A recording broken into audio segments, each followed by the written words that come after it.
In the invocation to Book 9 of Paradise Lost, Milton describes, and it's wonderful to see this representation of this process that I think we've been wondering about. He describes the process by which the heavenly muse inspires, and he says inspires nightly, the composition of his epic. And he explains that the subject for his heroic song, and of course we'll be getting to Book 9 later, but it's relevant for our discussion today. Milton explains that the subject for his heroic song, the subject of the fall of man, pleased me long choosing and beginning late. Pleased me long choosing and beginning late. And as we know very well, Milton decided to write an epic poem at a very early age, but his decision to write an epic poem, some epic, long predated his sense of what exactly that epic was going to be about.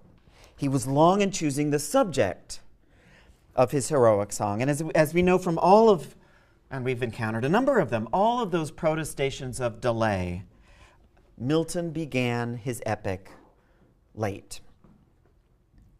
So we last left the poet in the 1640s. Areopagitica, you'll remember, was written in 1644. The story of Adam and Eve and of the fall of Satan may strike us, having read or about to read Paradise Lost, may strike us as a natural subject for Milton to have chosen for his epic poem. After all, this is an extremely pious Puritan. But as late as the 1640s, this was not at all the epic subject that Milton was intending to use. Milton, and we know this, Milton was a political revolutionary, and when he anticipated writing the great poem, he consistently imagined that it would be a poem on a nationalist theme. Milton's would be an epic demonstrating the origins and the heroic achievement of his own nation, England. Or maybe he'd be thinking a little broadly of Britain, which is England, Scotland, and Wales. And in this respect, it would resemble Spenser's Faerie Queen, or perhaps more importantly, Virgil's Aeneid, other nationalist epics. Now, Milton, at the same time, we're talking about the 1640s, had been contemplating writing a play, and that was supposed to be a tragedy that in some manuscript drafts that we still have today, in some manuscript drafts he titled this prospective tragedy Paradise Lost, and in other drafts Adam Unparadised. And by the time Milton, and actually all of these early drafts, these notes, these outlines for this tragedy that actually never seemed to have gotten written, are included in the Tycho packet. But by the time Milton begins writing his epic, he abandons his plan for a nationalistic poem, a nationalist poem, and decides instead to use the subject matter that he had been intending for that prospective tragedy, Paradise Lost. And so the reasons for this really enormous shift in plans and the enormous shift in subject matter are worth exploring. Milton had devoted 19 years to the world of politics, and a lot has happened since the exuberant optimism of the political spirit that we see in a tract like Areopagitica. In 1649, the great Puritan Revolution reached an unspeakable climax. A minority government of revolutionary Puritans had effectively taken control of the state. And so the radical Puritan Parliament voted to execute the tyrant, what they considered to be the tyrant, King Charles I, and to establish its own government. And Milton participated with extraordinary enthusiasm and considerable zeal in the establishment of England's new non-monarchic government, initially a commonwealth and then what we can think of as a republic. He had been the foremost propagandist for the Puritan side, and he had not only written really quite daringly on behalf of the execution of this particular king, but he wrote another pamphlet, Iconoclastes, which is included in the Hughes edition, which is a shocking defense of just regicide in general, not just in England, but as a kind of political principle. Milton probably around this time, around the time that he was writing and finishing the regicide treatises, began to lose his eyesight. This is in the earliest years of the Commonwealth government.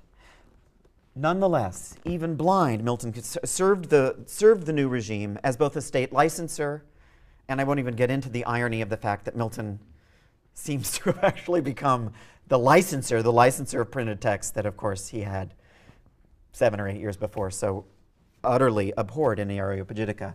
He seems to have had some work as the state licensor, but also more importantly, and this is a much bigger commitment, as the nation's Latin secretary, which means that he would compose and translate all of the England's correspondence with the governments on the continent to and from Latin. So up until this period, the early 1650s, Milton was a devoted contributor to the ideal Puritan notion of this government, and it was really the height of his political idealism. Fast forward a few more years. By the end of this decade, by the end of the 1650s, Milton could see, as could others, fairly clearly that what we can think of as the imminent collapse of the Republican government. The majority of Englishmen were calling for the return of their nation's rightful monarch, and it wasn't long before the Revolution failed, and the Stuart monarchy was restored. The son of the executed king, who had been in exile in France, was returned to the throne in England. And so at the Restoration, as it's called, the Restoration which took place in 1660, the Puritan revolutionaries, the revolutionaries like Milton, who had devoted their labors to the success of this utopian ideal of the Puritan Commonwealth, experienced a humiliating and bitter defeat. A lot of Milton's friends, a lot of Milton's comrades were hanged and quartered, and Milton himself was jailed, jailed for having written the regicide treatises, we have to assume. And it seems to have been solely the influence of some important friends that kept Milton from being held in prison indefinitely. And it's entirely imaginable that Milton could have been executed for his writings on behalf of the killing of King Charles. So it's at this point, this is when Milton begins finally, this is after the revolution has failed, that Milton begins to write his epic poem. And it's at this point that Milton chooses to write an epic not on a nationalist theme as Virgil had done or as Spenser had done. There was simply no nation worth writing about. And all of Milton's labors in the cause of liberating England from the tyranny of monarchy had in some way could be construed as having been useless. And all of Milton's expectations that England might actually be transformed, and they were glorious expectations, transformed into something like a Puritan utopia or even a Puritan paradise, all of that had been destroyed. And so it's at this point that Milton chose for the subject of his epic poem the subject of the tragedy that he'd been contemplating for so many years. The epic was going to treat the fall. The fall of both of Adam and Eve from their blissful state in Eden, but also the fall of the rebel angels after their failed revolution. And there's a continual analogy running through Paradise Lost, and it's a very troubling one, that associates the paradise that man lost with the utopian government that England lost. And of course, perhaps even more troubling is the satanic parallel as well. And you'll want to think about why Milton seems so aggressively to invite the association between the failure of the failure of the just revolution of the Puritans, of course that's how he would see it, with the failure of the unjust revolution of the rebel angels under the guidance of Satan.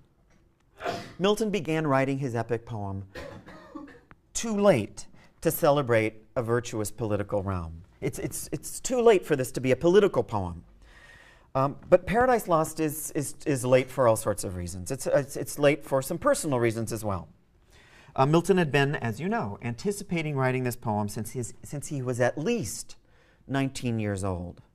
But he didn't even begin to fulfill what we can think of as his epic promise until he was nearly 50 years old, until he had actually lost the use of his eyes, until he could no longer read, until he could no longer use a pen to write.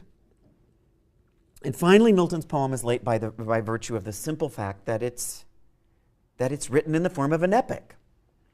An epic might have seemed like a great idea when Milton was 19, but by the time Milton gets actually around to writing it, it's an entirely superannuated, utterly outdated form. There's, of course, the undeniable fact that the greatest epics, the Iliad, the Odyssey, and the Aeneid, were all written in a heroic literary past that would have struck anybody as irrecoverable. But even the modern practice of epic writing, or romance epic writing, had basically entirely fizzled out by the end of the 16th century.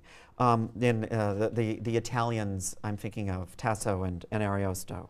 There had been a half century that had passed since any great modern epic, a romance epic, had even been produced. And there would have been a prevailing sense, and Milton has to have been sensitive to this, that it was simply too late to write an epic of any kind on any subject.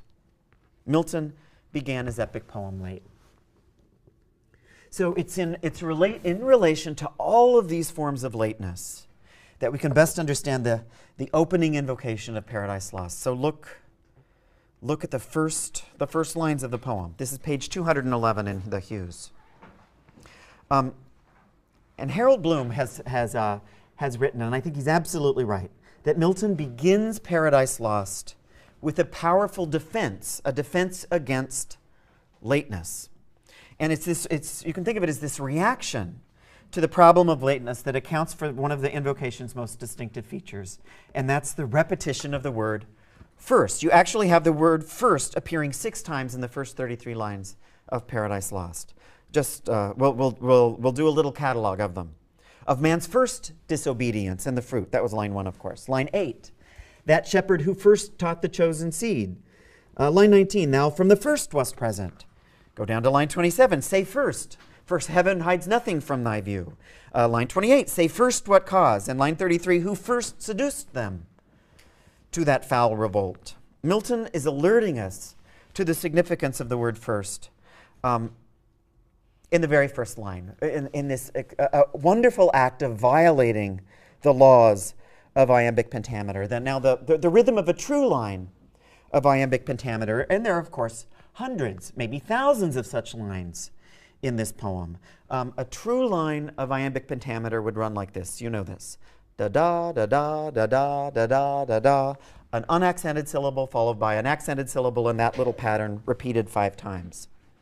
And so with this iambic template in mind, with this little paradigm in our head, we may feel metrically constrained to read the first line of this poem like this.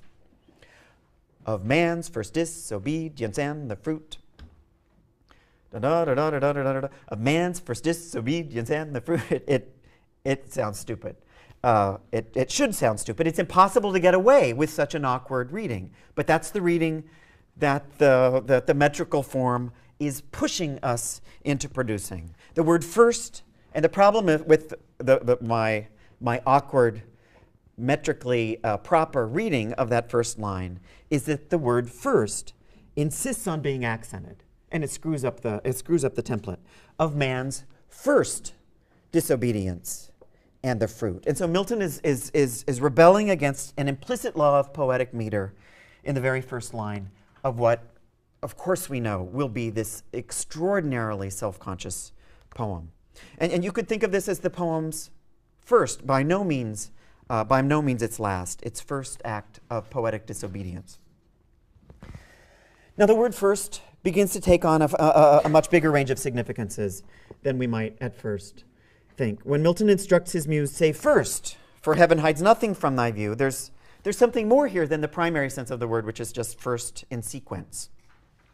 And Milton, of course, is instructing the muse to explain first, before she gets around to explaining anything else, what caused Adam and Eve to fall. That's just the simple sequential sense of first, the first that comes before second, third, and fourth. But there's something more radical here than the ordinal or sequential sense of first. First can also mean earliest. And Milton's describing his muse now at the present moment of the writing of the poem to be the first one, perhaps, ever to explain the cause of the fall, to be the first to tell the story of the loss of paradise, or, I don't know, to be the first, perhaps, to be the first poet ever to write an epic poem. Milton's constructing, it's a remarkable and impossible strategy here, and it's one we can call a strategy of retrospective anticipation. And it's a type of course, this retrospective anticipation can only be a fiction. One can never come before something that, of course, has already happened.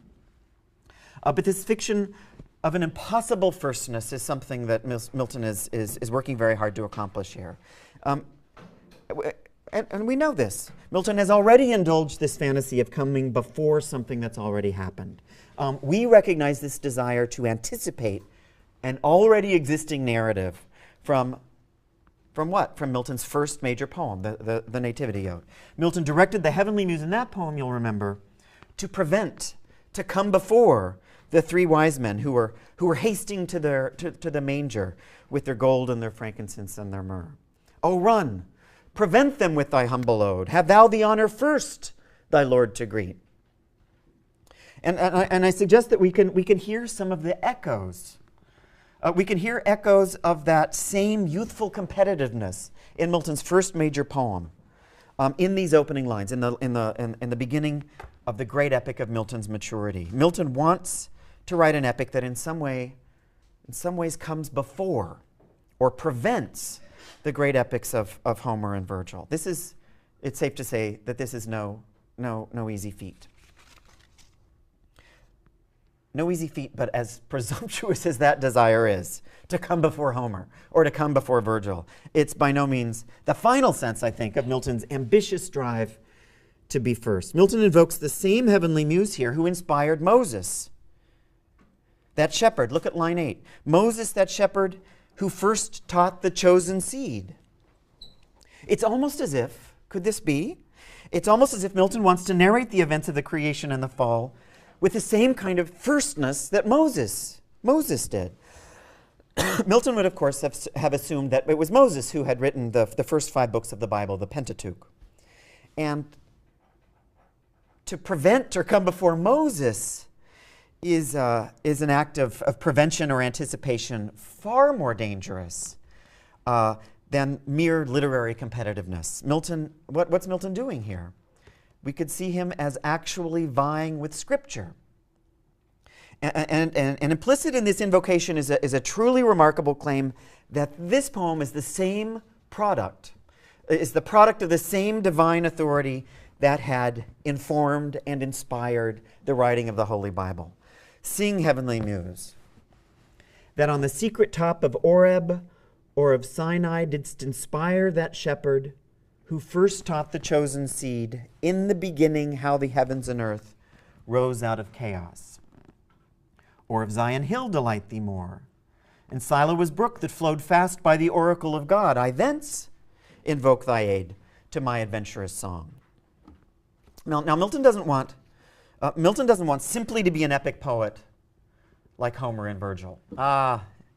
That's no sweat with that one. But Milton wants to be a divine prophet like one of the great Hebrew poets of the Old Testament. And this is why he's continually placing the imaginative origin of the poem back to the very dawn of time, perhaps even back before, if you can imagine such a time, before the very dawn of time. Milton wants to create the illusion that he's predicting or that he's prophesying the actions recounted in the poem, as if Milton were prophesying what, of course, we know to be already past. This is the strategy of retrospective anticipation.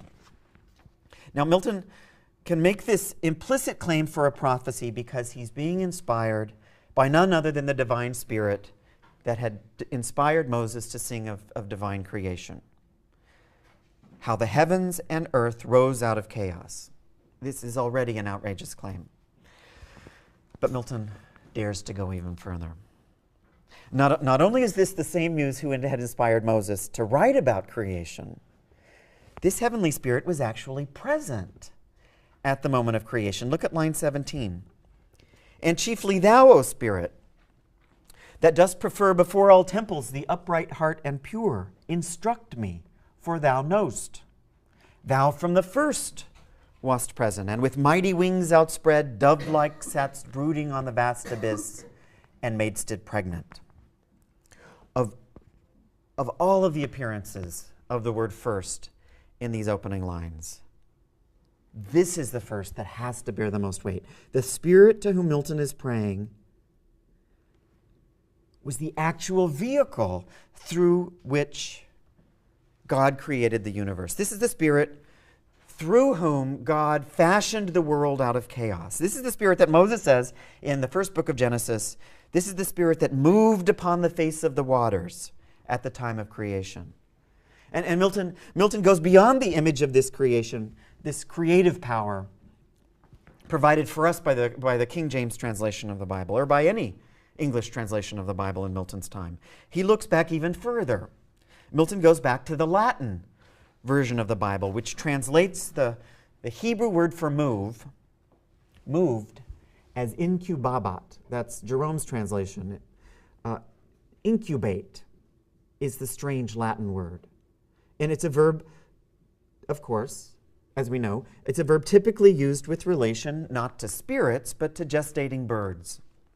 And it literally means to brood. To incubate means to brood, or to sit on one's eggs until they hatch. And so Milton's Holy Spirit, the creative force behind the entire universe, actually sat brooding on the vast abyss, sitting on the waters of chaos, just as a mother dove might sit on her eggs. And Milton, think of what Milton's asking us of it here. He's asking a lot. He's asking us to imagine God, or perhaps this is God's creative spirit, as some sort of feminine being, laying the universal egg and brooding over it until it bursts forth with new life. Milton this is a risk. Milton's treading an extraordinarily fine line between the tremendous beauty of this image on the one hand and its potential impiety or just grotesquerie on the other. And no sooner has Milton conjured this already unbelievable image of a kind of maternal creation than he reverses all of the gendered categories that he's just established. And he adds to this image that is perfectly sufficiently filled with grotesquerie as it is. He adds this next phrase, and made stood pregnant.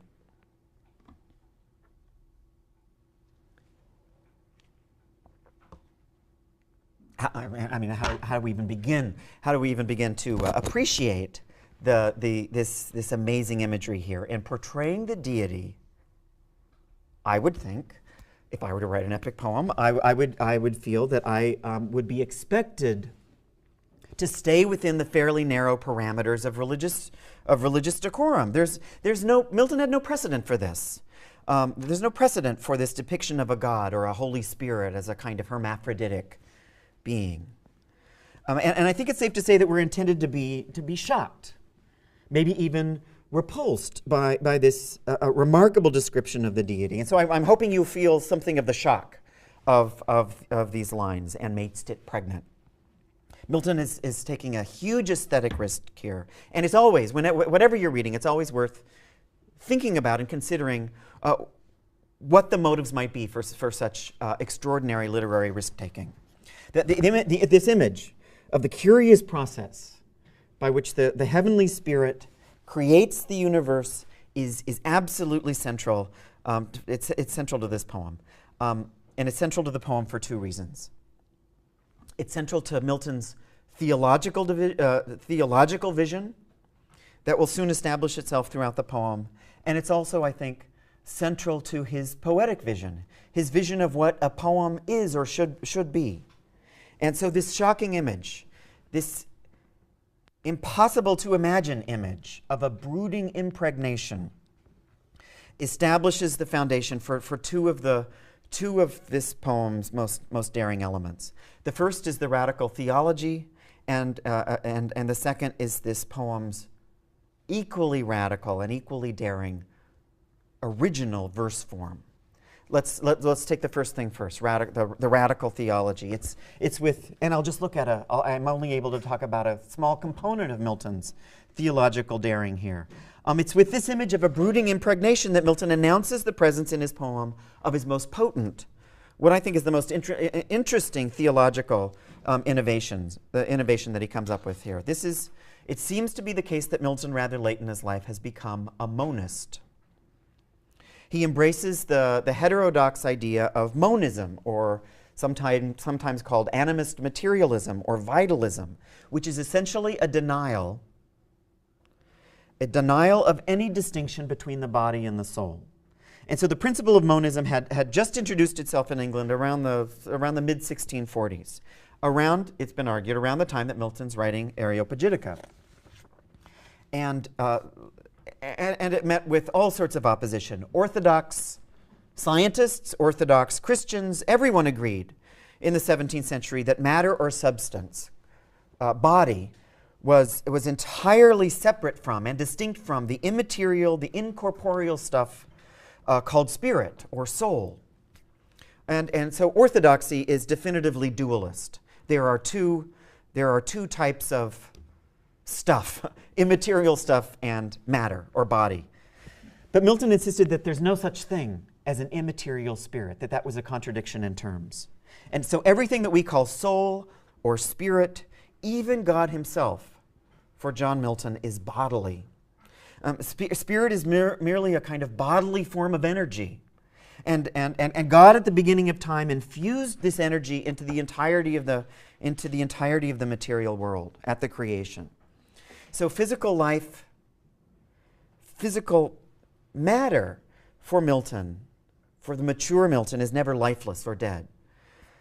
All matter contains within it something like a potency of life. That's Milton's phrase. It has a capacity for action, actually a capacity for motion.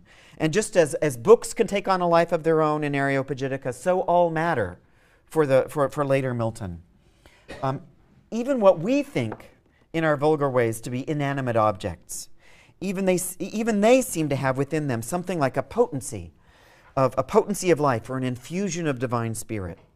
And of course, the human body is the supreme example of the spiritually infused corporeal substance. It's infused with divine spirit. And this is a huge problem in the 17th century. Milton's contemporaries were endlessly conjecturing where it is exactly in the body that the soul resides. And some of you may know that Descartes, the great French philosopher, Milton's slightly older contemporary, had decided that the soul resided in the pineal gland of the body. The soul infused, the soul managed to govern the body from this tiny little place in the. Where's the pineal gland? I think it's in your brain, the back of your head. Thank you. Keep that in mind. The soul for Milton, though, isn't distinct from body. It is the body. The soul infused its power throughout the entirety of the bodily frame. And so body and soul in Milton's incredibly moving and I think really beautiful vision almost becomes indistinguishable. And so all of this monistic philosophy, I think, is implicit in the image of divinity's impregnation of the vast abyss. Milton's God doesn't, as we learn from Genesis, doesn't fashion the matter of chaos with his hands. He impregnates it with spirit. And he gives it a potency of life, as you'll see in Book 7, the Book of Creation. He gives it a liberty to organize itself into the order of the created world, a freedom to create itself. And now, that's one consequence of Milton's image of a brooding impregnation. There's a second type of potency that's also established with this image, and that's the potency of the kind of verse that Milton is writing in Paradise Lost. And it's been argued, and I think there's something to this, that Milton's monism is closely connected to his implicit theory of poetry. There's no question that the shock experienced by the first readers of Paradise Lost had next to nothing to do with the content of this poem, which might strike us as shocking in itself. We would think that Milton's contemporaries might be aghast that such a sympathetic portrait of Satan could be used at the beginning of the poem. No, the most immediately shocking aspect of the poem was its style. And we have to look at the actual poetic form by which this poem is constructed, because the poetic form is absolutely integral to its meaning. So if you don't write, and if you're not taking notes in this lecture, you have to write down at least one sentence. You must write this down, because this will be the most important thing I say all morning. Milton's Paradise Lost is the first narrative poem in English that didn't rhyme. Milton wrote his epic in lines of unrhymed iambic pentameter, or what we call, and what Milton would have called blank verse. And up to this point in literary history, only verse written for the theater had been written in this unrhymed lines of iambic pentameter in blank verse. This is the verse form. You'll recognize it in so many of the long speeches of characters in the plays of Marlowe and of Shakespeare. But those are plays, though, and all English narrative poems, including all of Shakespeare's narrative poems, they had all been written in rhyme, either long verse paragraphs of rhymed heroic couplets or in intricately rhymed stanzas. And so for most readers in Milton's time, rhyme was actually constitutive of poetry. And Milton's lines of unrhymed verse here may well have not seemed poetry at all. It was shocking.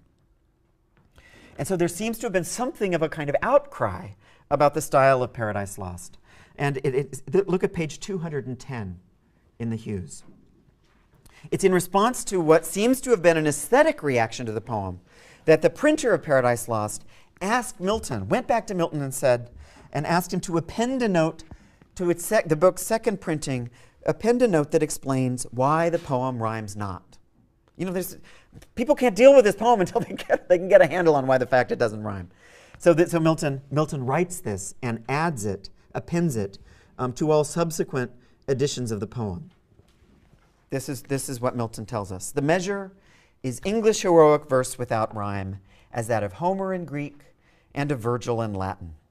Rhyme being no necessary adjunct or true ornament of poem or good verse. In longer works especially, but the invention, and this is so familiarly Miltonic, it's the invention of a barbarous age to set off wretched matter and lame meter, graced indeed since by the use of some famous modern poets. Okay, Spenser might have done it kind of well, the whole rhyme thing. But nonetheless, the modern poets are carried away by custom much to their own vexation, hindrance, and constraint, to express many things otherwise, and for the most part worse than they else would have expressed them. Milton brings to his critique of rhyme that same, and this is familiar, the same political rhetoric that he had brought to his critique of monarchy in the regicide treatises. And you can also hear Satan's critique of the tyranny of heaven in this account of the rhyme as well.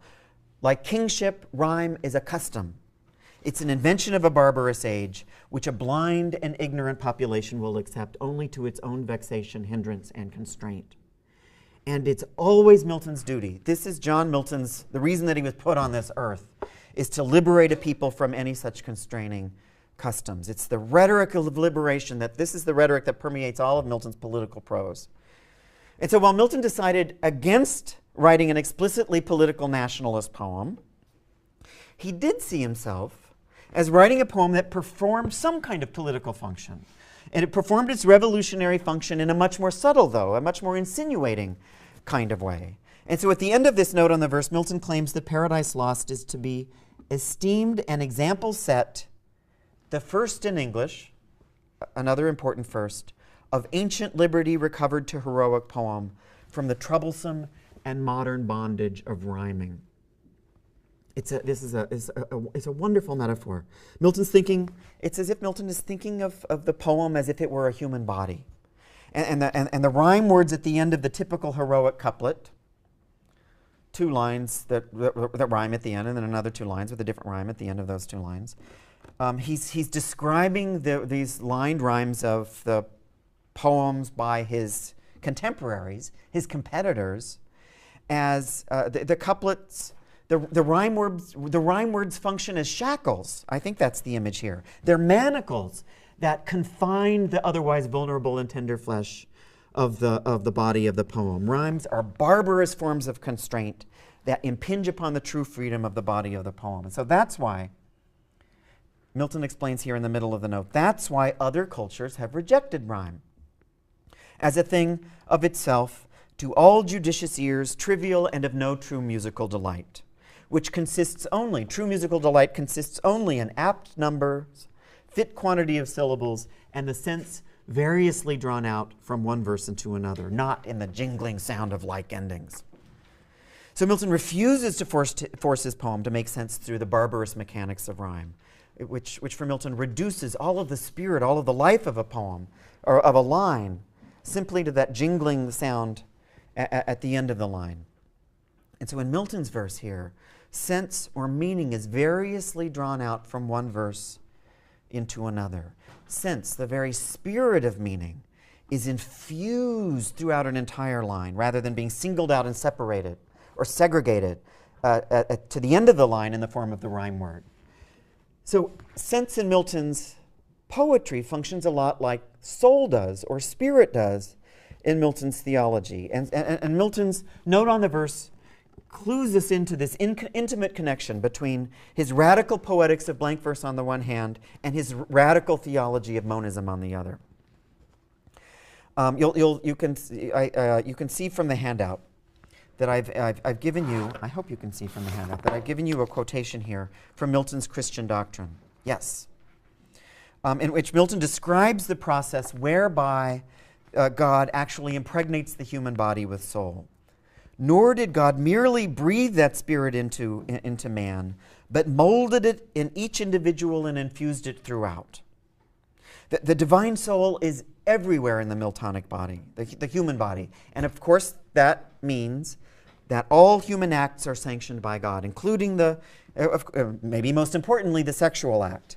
It is given the highest form of divine approval imaginable. And Milton wants us to think of the sense of his verse as being similarly infused. The poem is similarly infused throughout the entire, with some kind of soul or spirit or divine energy throughout the entirety of a verse paragraph. Milton refuses in Paradise Lost to constrain a thought or to confine it to a grammatical unit of sense. A grammatical unit of sense is never identical to a line in Milton's poem. Sense doesn't simply end at the end of a 10-syllable line. Now most rhymed poems in Milton's day were end-stopped lines of verse. And an end-stop line is one in which the grammatical unit of sense stops precisely at the end of the line. So, and the next line of verse picks up a different thought, and the next one after that, and so on. And you can actually see the mechanics of end-stop verse quite clearly in the rhymed version of Paradise Lost that admittedly, the great poet John Dryden wrote. This was supposed to be the libretto for an opera, and Dryden seems to have gotten permission from the old blind poet Milton himself, because Dryden felt that the public had an interest in reading Paradise Lost, but they couldn't deal with the fact that it didn't rhyme. And so Dryden set out on this remarkable project of making the whole thing rhyme. And I invite you to read Dryden's efforts. They're really quite remarkable. It's not unlike what the Turner Broadcasting Network does with old movies, colorizing them in order to make them more palatable to a modern audience. And you'll notice that every line of the passage from Dryden here concludes with a comma or a period, because every line constitutes its own syntactical unit of meaning. But Milton's poem, this is a statistical fact. I don't know who came up with it. Milton's poem has far fewer end-stopped lines than the verse of any other poet. Milton's lines, we say, are enjambed. They run into one another.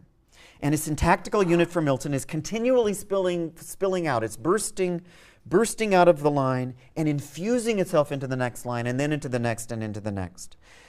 And I don't know who came up with this statistic, but I love it. Nearly 3 out of every 5 lines in Paradise Lost are enjambed.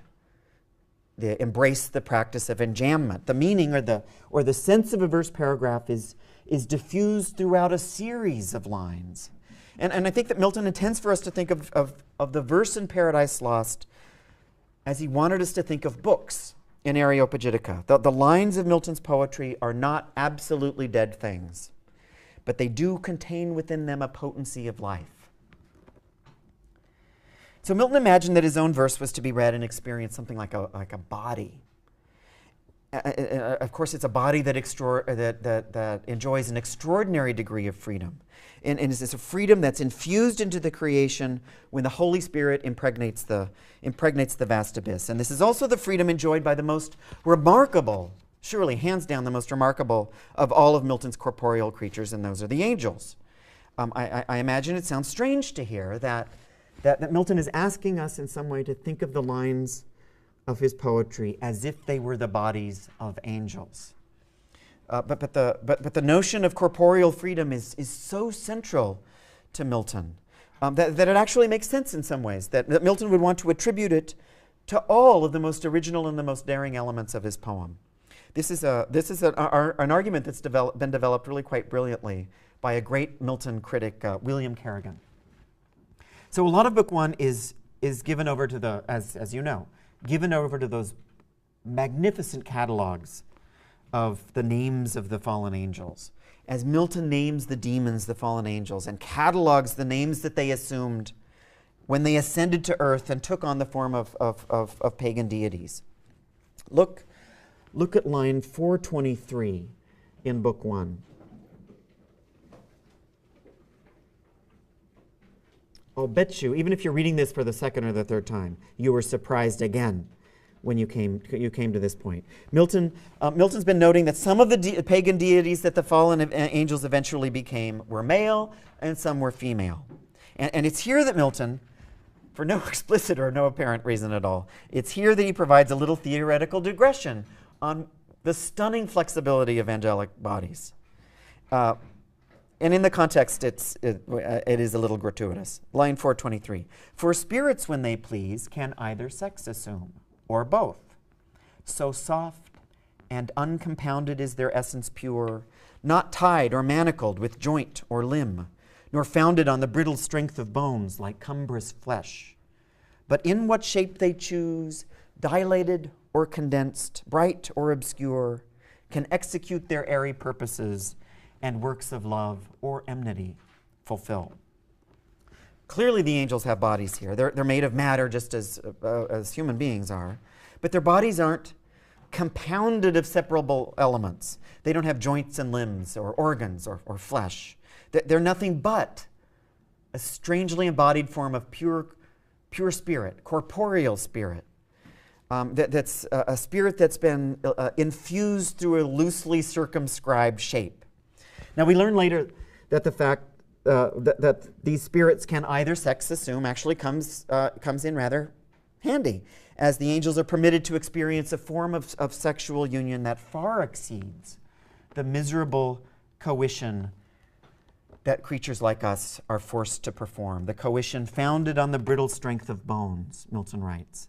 Milton's angels in an act of sexual union are fully smushed together. They're unindividuated, if that makes any sense, in the act of sexual union.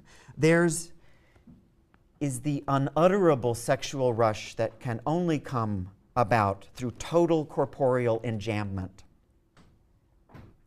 Now, this little discussion that Milton's given us here on the ambisexuality of his angels, not unlike perhaps the ambisexuality of his God, seems to have little to do with the discussion at hand of the heathen deities. But I think it has everything to do with Milton's understanding of his own verse, which he has freed from the bondage of rhyming, just as angels are freed from the manacles of joints and limbs. And so Milton's not only writing in a poetic style that he thinks is politically motivated and ideologically motivated, and he is doing that, but the style of Paradise Lost is also powerfully eroticized for Milton. And in its amazing malleability of form, having dismissed the manacle of rhyme, the poem is teeming with the same kind of erotic energy. This is, I think, Milton's fantasy for the poem.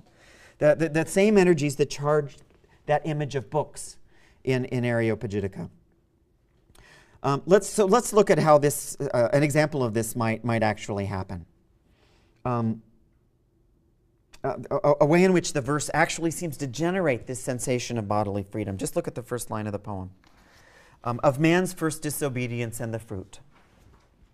And we think at first, because we have been so used, before we read this poem, we were so used to reading end-stop lines of verse, like the lines of verse that all of Milton's contemporaries were disgorging.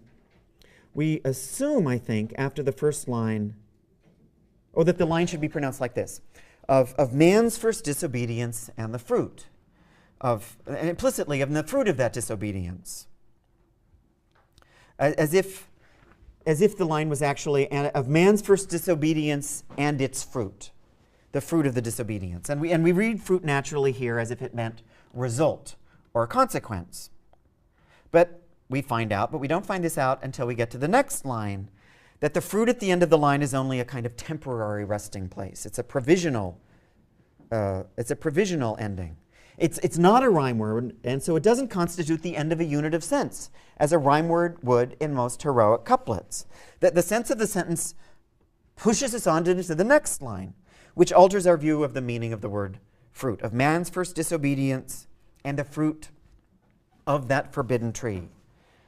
The word isn't figurative, it turns out to be literal, real fruit. And we realize now that we've only partially understood the sense of the word fruit.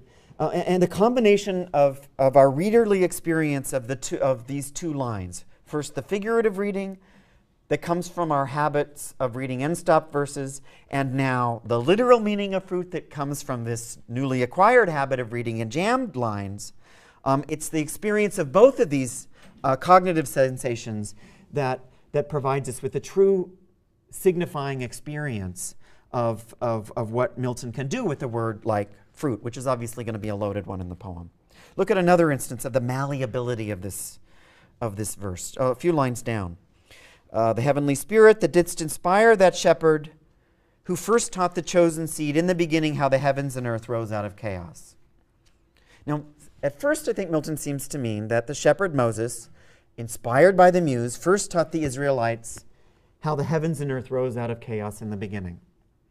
And it was Moses who came up with this phrase, Milton thought, in the beginning.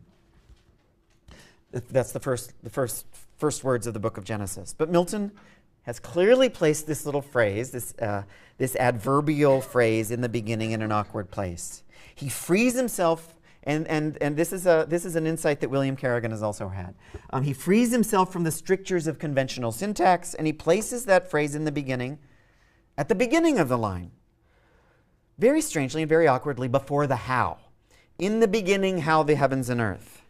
And he's done this because he wants to permit this phrase to do more than simply modify the verb rose. We can also see in this phrase, in the beginning, we can see it applying to the end of the preceding clause, that shepherd who first taught the chosen seed in the beginning. In the beginning can modify the verb taught as easily as it can the verb rose. It can either verb assume, just as Milton's angels can either sex assume. And there's an important point, I think, that's being made with this second possibility. Milton needs to imagine the narrative of creation as if the narration itself were taking place in the beginning, as if poetic creation could be a first in the same radical way that the creation of the entire universe is obviously a first. And this is a strategy called double syntax, the notion that in the beginning can modify one verb or the other. And it's just this kind of rhetorical trick that Milton uses, so many rhetorical tricks like this that Milton will use throughout the poem, that led Dr. Johnson to say in utter exasperation but admiration that Milton wrote no language. This isn't English that Milton is writing here. Milton's language doesn't have the same kind of headlong rush that most declarative English sentences have. We're continually being prevented from reading the text to get to the end. We're prevented from rushing to the end of the sentence or to the end of the poem, because at least as far as you can understand why. As far as the plot goes, we know how it's going to end. We know, of course, that Adam and Eve are going to eat the stupid fruit. But Milton is developing a style, and he's working really hard to do this, that works to resist our drive to get to the end of the story. And it's through a mechanism of an entirely new verse, a new kind of verse. Milton weaves into the metrical fabric of the poem a new perspective on that old theological problem of human free will and divine foreknowledge. Can it be said that we actually chose to sin or to eat the apple if God had known all along how the story would end, or that we would do this thing in the first place? That's the conundrum that, on some level, we've all confronted and has been confronted since time began. But Milton knows that if this poem is going to be successful, we cannot, as readers, be permitted to think the story had to be what it was. We can't be permitted to think that the story had to turn out the way it did. We need to think that the actions in the story were in some way free and absolutely perfectly undetermined. We need to get at the story of the fall from the perspective of its beginning, rather than from the perspective of its ending. And so Milton infuses this angelic freedom, and he infuses this bodily liberty into the actual body of the verse itself, of course, to make a point. He's incorporating his style, a radical original style, into the essential argument of the poem, and he permits his own unconstrained indulgence in poetic enjambment. He permits enjambment to become the verbal medium. This is the pulsating vehicle for his precious theology of free will and for his politics of liberty. Okay, that's the end. I want to remind you a final time to look at your Spencer, the Cave of Mammon episode, as well as Dr. Johnson's brief comments on sin and death. All of those protestations of delay, Milton began his epic late. So we last left the poet in the 1640s. Areopagitica, you'll remember, was written in 1644. The story of Adam and Eve and of the fall of Satan may strike us, having read or about to read Paradise Lost, may strike us as a natural subject for Milton to have chosen for his epic poem. After all, this is an extremely pious Puritan. But as late as the 1640s, this was not at all the epic subject that Milton was intending to use. Milton, and we know this, Milton was a political revolutionary, and when he anticipated writing the great poem, he consistently imagined that it would be a poem on a nationalist theme. Milton's would be an epic demonstrating the origins and the heroic achievement of his own nation, England. Or maybe he'd be thinking a little broadly of Britain, which is in the invocation to Book 9 of Paradise Lost. Milton describes, and it's wonderful to see this representation of this process that I think we've been wondering about. He describes the process by which the heavenly muse inspires, and he says inspires nightly, the composition of his epic. And he explains that the subject for his heroic song, and of course we'll be getting to Book 9 later, but it's relevant for our discussion today.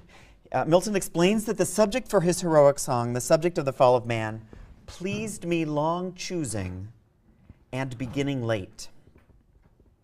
Pleased me long choosing and beginning late. And as we know very well, Milton decided to write an epic poem at a very early age, but his decision to write an epic poem, some epic, long predated his sense of what exactly that epic was going to be about.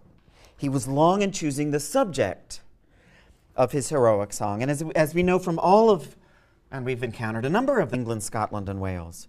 And in this respect, it would resemble Spenser's Faerie Queene, or perhaps more importantly, Virgil's Aeneid, other nationalist epics. Now, Milton, at the same time, we're talking about the 1640s, had been contemplating writing a play. And that was supposed to be a tragedy that in some manuscript drafts that we still have today, in some manuscript drafts he titled this prospective tragedy Paradise Lost, and in other drafts Adam Unparadised. And by the time Milton, and actually all of these early drafts, these notes, these outlines for this tragedy that actually never seemed to have gotten written, are included in the Tycho packet. But by the time Milton begins writing his epic, he abandons his plan for a nationalist poem, and decides instead to use the subject matter that he initially a commonwealth and then what we can think of as a republic. He had been the foremost propagandist for the Puritan side, and he had not only written really quite daringly on behalf of the execution of this particular king, But he wrote another pamphlet, Iconoclastes, which is included in the Hughes edition, which is a shocking defense of just regicide in general. Not just in England, but as a kind of political principle. Milton probably, around this time, around the time that he was writing and finishing the regicide treatises, began to lose his eyesight. This is in the earliest years of the Commonwealth government. Nonetheless, even blind, Milton served the new regime as both a state licenser, and I won't even get into the irony of the fact that Milton seems to have actually become the licenser of printed text that, of course, he had 7 or 8 years before, so utterly been intending for that prospective tragedy, Paradise Lost. And so the reasons for this really enormous shift in plans and the enormous shift in subject matter are worth exploring. Milton had devoted 19 years to the world of politics, and a lot has happened since the exuberant optimism of the political spirit that we see in a tract like Areopagitica. In 1649, the great Puritan Revolution reached an unspeakable climax. A minority government of revolutionary Puritans had effectively taken control of the state. And so the radical Puritan Parliament voted to execute the tyrant, what they considered to be the tyrant, King Charles I, and to establish its own government. And Milton participated with extraordinary enthusiasm and considerable zeal in the establishment of England's new non-monarchic government,